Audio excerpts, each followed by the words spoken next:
Polri akui Ibtu Rudiana berbohong, ex-jenderal ini sentil kasus Vina Cirebon bak mengadili hantu. Adapun ex-jenderal Polri, ex-Kabareskrim Susno 2J menyebut bahwa kasus Vina Cirebon seperti mengadili hantu. Bukan tanda sebab, kasus kematian Vina dan Eki ini menurutnya sangat buram atau jauh dari kejelasan.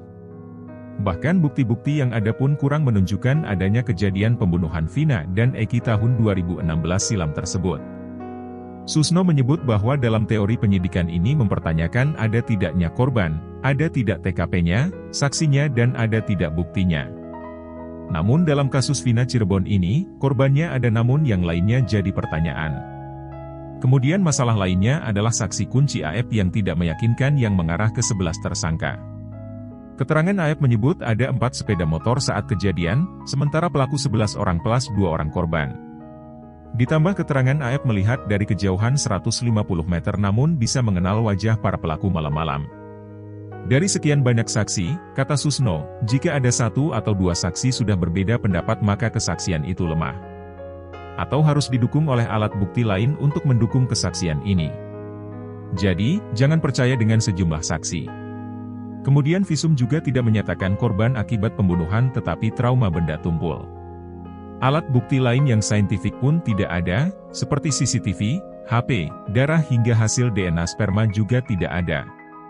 Sehingga ini menjadi pertanyaan, apakah ada peristiwa pembunuhan? Sebelumnya, kebohongan Ibtu Rudiana di kasus Vina Cirebon diungkap penasihat ahli Kapolri Komjen Pol, Purnawirawan, Arianto Sutadi.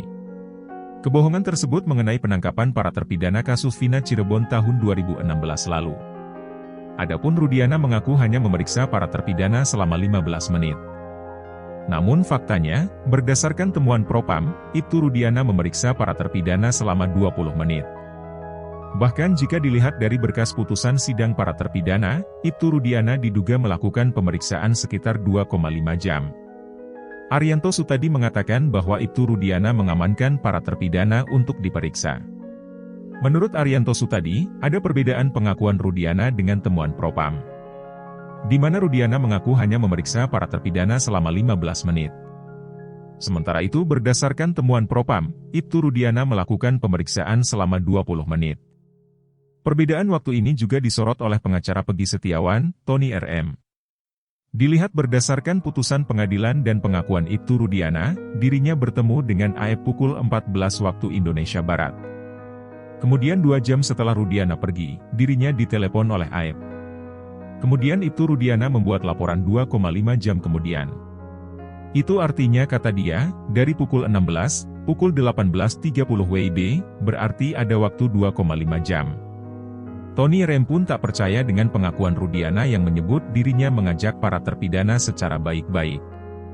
Sebelumnya, Ibtu Rudiana mengaku ditelepon oleh AF pada pukul 16 waktu Indonesia Barat. Kemudian Ibtu Rudiana bersama anak buahnya langsung datang ke depan SMPN 11 Cirebon. Rudiana pun mengaku hanya 15 menit memeriksa mereka. Ibtu Rudiana juga membantah melakukan penyiksaan terhadap para terpidana. Download Tribun X sekarang, menghadirkan lokal menjadi Indonesia.